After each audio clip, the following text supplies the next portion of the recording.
let's see. So the other thing I want to talk about, and you can see, if you look at 11.3, if you need more help on inversions and how those work, you can see right here, right there, and then back here, it'll show you how they stack up, how they work out.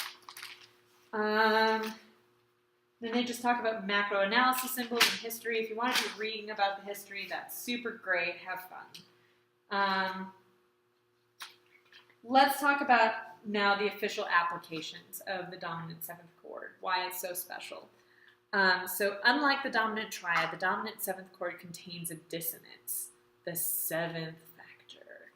All right, so this seventh factor, right? There's a tritone hidden in here from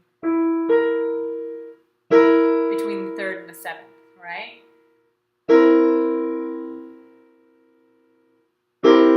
So you've got a fifth and then a tritone, which needs to resolve. All right? So we are going to talk about how that seventh is supposed to resolve itself. So, musical style, which means how, sort of what era a piece is composed in, is much affected by the way in which the seventh of the seventh chord is treated. All right, so that's the very top note in the seventh chord. From the dissonant seventh's emergence in the 16th century until the post-Romantic and Impressionist periods, composers routinely resolved downward by a step in the succeeding chord. And followed the 5-7 with a tonic triad. The dominant seventh chord can be resolved in a number of ways, but the most common resolution is by a circle progression. So 5-7 to 1. So we've got, let's see.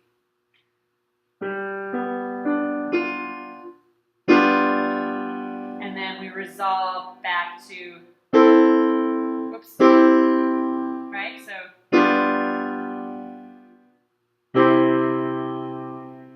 this seventh becomes the third of the tonic chord. So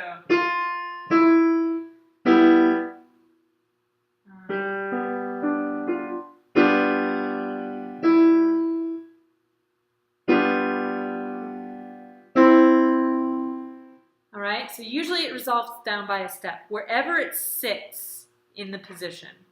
All right? Wherever it is, the seventh is always going to resolve downward. So you can add this to your rule or set of rules for circle progressions.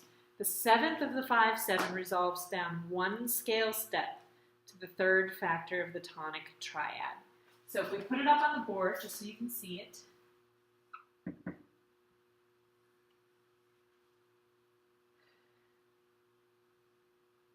And this is in root position, but it actually applies to, this rule applies no matter what position you're putting it in.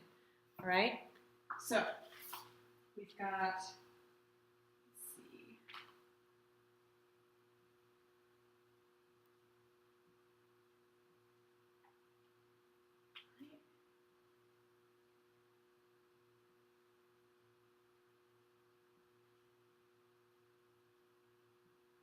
So here's our 5-7. You can pick it out, all right? So here is our E major chord, all right? So we've got E, G. You need to get this into its root position. And then, so we've got E, G, here's our D. Wait.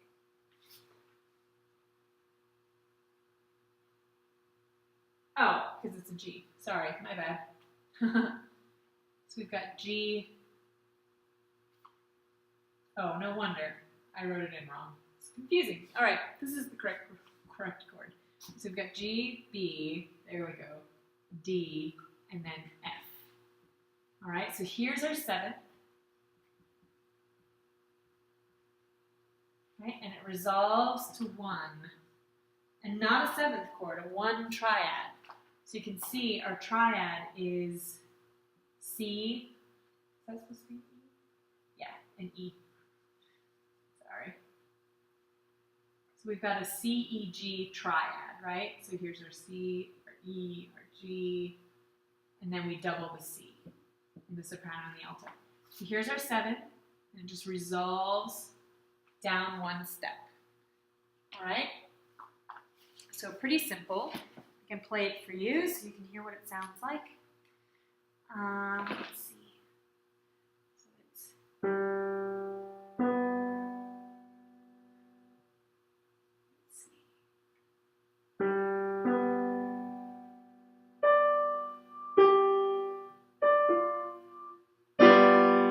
Alright, so here's our 5, 7. And then what happens is both the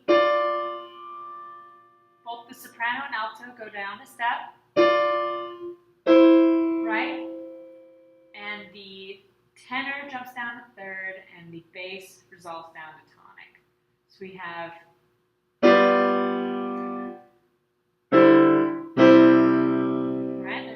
time. So we've got, we get the 7, and then it just resolves down. Try it one more time. That was terrible. All right, ready? There we go. Those are the right notes. 5, 7, and then finally down to.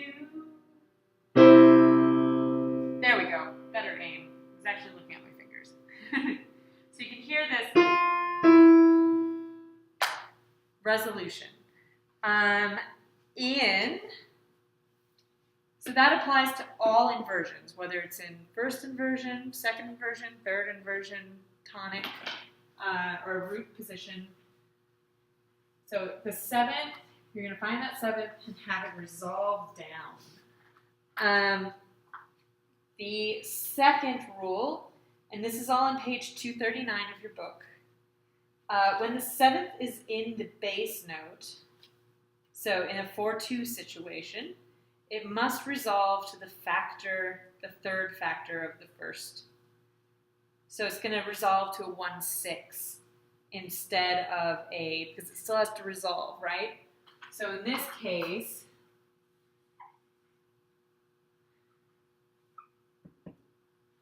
we're dealing with these dominant 7th chords. If it appears as a 5-4-2,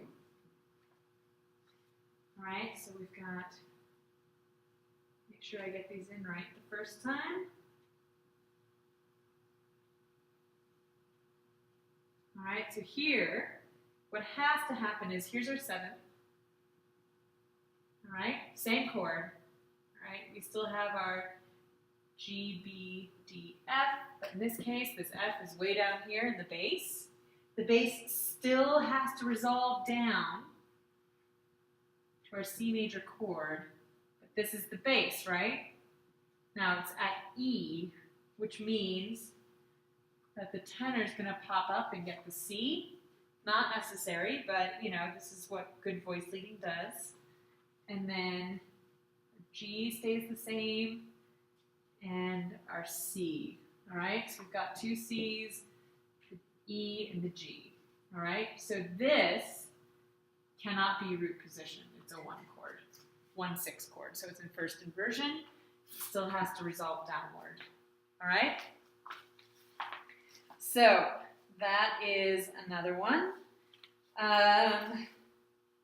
So noting the illustrations in 11.8, you should be following along with while I'm talking about this. So this is the third rule. You will observe that if you first resolve the 7th step down a step, the 3 remaining voices will move smoothly to notes of the 1 triad. In the first, second, and third inversion examples, the common tone G is retained in the same voice. All right, so you can see here, G stays the same. This is in third inversion. Whoops, 4-7. Sorry about that, 4-2. Let's see, the common tone G is retained in the same voice. In root position, all 3 upper voices move in similar motion to the nearest chord tones. All right, so they're just all going to move down to the nearest one, like I showed in the last one. Let's see. And then last but not least, in all four examples, all four factors of 5-7 are present. In unusual instances, an incomplete 5-7 may be necessary. In such cases, omit the fifth factor. So what they're saying is that in this case, we have all five. And this applies to root, first, third, second inversion. We're going to have all four notes that are in the chord. So we've got the G, the B, the D, and the F. All right. Now, if for reasons of good voice leading for the note it's coming from, right, you have to omit a note, maybe because you're trying to avoid parallel fifths or something like that. The one note you're allowed to get rid of that isn't that important is the fifth. All right, so you can get rid of the D, which in that case you would want to do your best to probably double the tonic is your best bet. So we pop up and hit this G, right? So try and double the tonic if you have to omit the fifth. Otherwise, you just follow the rules of good voice leading. So that's that. Let's see. So these are the general rules. If you go into your book, you can look at so this is how a seventh will resolve in a circle progression. And generally, it's the same stuff for a non-circle progression. The seventh is going to resolve down. So sometimes the seventh is diverted temporarily from its normal resolution to 1. In these cases, root movement will usually progress by a second or a third.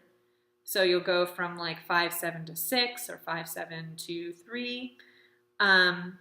And a typical example of this progression is 5-7-6.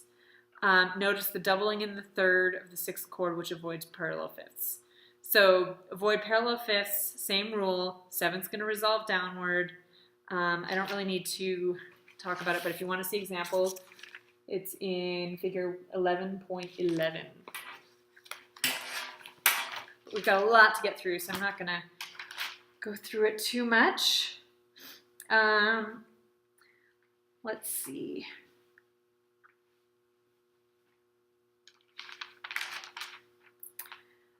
Sometimes you don't get a resolution of the seventh. In rare instances, the seventh factor of the 5-7 cannot be resolved in the same voice. This typically occurs when the resolution note is not part of the succeeding chord. So if you're going to a chord like a 5 to a 4, right, then you can't necessarily resolve down a step because it doesn't exist in that chord. So no standard voice leading pattern has been established for non-resolution of seventh factors. Observe good voice leading principles and avoid perfect intervals. That's the best you can do. So you can see here in 11.12, the seventh does not resolve, right? So you're just going to kind of go with it and do the best you can. So, yeah, sorry. It's the best you can do. So this F, right?